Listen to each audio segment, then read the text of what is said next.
김동연 지사와 김경선 지사가 비공개 회동을 가진 것으로 알려졌습니다.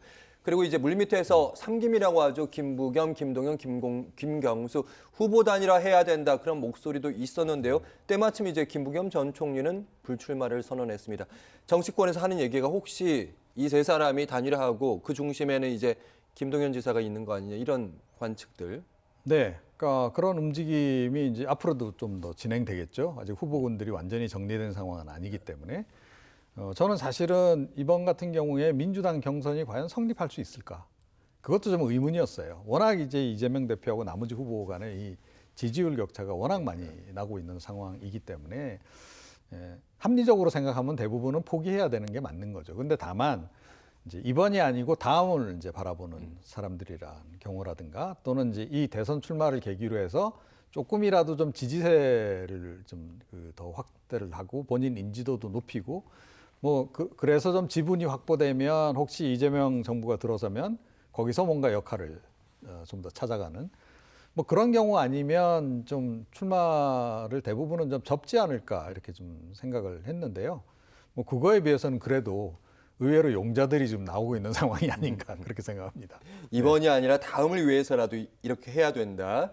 한편으로는 세 사람 김부겸 그리고 김부겸 총리, 김경수 전 지사, 김동연 지사 세 사람의 뭐라 그럴까요? 지금까지 걸어왔던 행보와 노선은 좀 차이가 있는데 과연 합칠 수 있을까? 이런 얘기들도 나오고는 있긴 한데 어쨌든 조기 대선 체제로 가게 되면 룰싸움이 얘기됩니다. 민주당은 지금 보니까 당원 50% 그리고 국민들에게 어느 50% 있는데 이거 좀 비명계에선 바꾸자는 거예요. 최진봉 교수님 어떻게 보고 계세요? 비명계에서는 100% 국민 투표를 하자는 얘기를 하고 있거든요. 당원 없이 그냥 그렇게 하자는 거예요. 그래서 이 문제는 사실 장점도 있고 단점도 있다고 생각해요. 그러니까 장점이라고 하면 어쨌든 대선 같은 경우에는 모든 국민들이 참여하는 대선이니까 일반 국민들의 의사도 듣자는 건데 이제 또 단점은 뭐냐면 역선택이 나올 수 있거든요. 예를 들면 뭐 국민의힘 후보를 지지하거나 국민의힘을 지지하는 보수 진영에 있는 분들이 일부러 들어와서 어떤 특정 후보를 떨어뜨리려는 시도를 할 수도 있는 위험성은 존재하고 있어요. 왜냐하면 이걸 다 따져서 하는 게 아니잖아요. 민주당은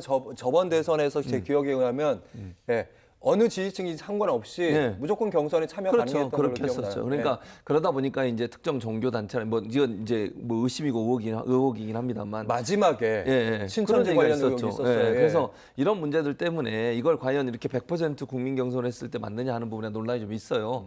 그리고 이제 이게 비명계는 그렇고 예를 들면 뭐 또 일부에서는 기존의 룰을 하자는 것도 있고 이런 논란이 좀 있을 것 같은데 이렇게 논란이 많을 때는 물론 왜냐면 특별당규준비위원회가 오늘 출범을 하면서 내일까지 결론을 내리기로 했어요. 내일까지요? 당규위원회라고 특별당규를 만드는 겁니다. 그러니까 기존의 어떤 룰을 약간 수정할 때는 특별당규를 만들어가지고 위원회를 만들어서 거기서 이제 왜냐면 시간이 별로 없어요 지금. 그래서 오래 끌 수 있는 상황이 아니기 때문에 이런 부분에서 논의가 이루어질 것 같아요. 그러니까 퍼센테이지는 약간의 변화가 있을 수 있지만 100% 국민 경선으로 가는 건 약간 좀 어려움이 있을 것 같아요. 그리고 가장 좋은 건 이런 거예요. 충돌이 막 일어나잖아요. 기존 거 하면 돼요, 그냥.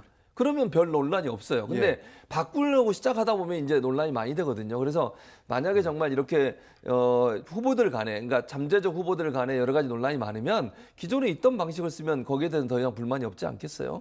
그런 점에서 본다고 하면 약간의 퍼센테이지의 변화는 있을 수 있지만 완전 100% 국민 경선으로 가는 것보다는 뭐 비율의 변화는 있어요. 당원들과 일반 국민 어떤 방식으로 갈지는 좀 논의가 될 것 같고요. 민주당의 당원의 목소리가 최근에 많이 커졌잖아요. 그렇죠. 그래서 근데 숫자가 또 많이 늘어났어요. 엄청나게. 그러니까. 당원들로 들어오는 분들도. 만약에 50%를 만약에 낮추거나 그러면 당원들이 가만히 있지 않을 그럴 것 수 있죠. 그래서 이제 이거는 특별당규준비위원회에서 어떻게 결정할지는 지켜봐야 돼요. 지금은 뭐 결정된 게 아무것도 없어서 내일? 계속 논의가 될 것 같고 내일까지 아마 결정될 것 같으니까 논란이 많으면 저는 개인적으로 그렇게 전망을 합니다. 기존 룰대로 갈 거다. 그게 제 개인적인 전망입니다.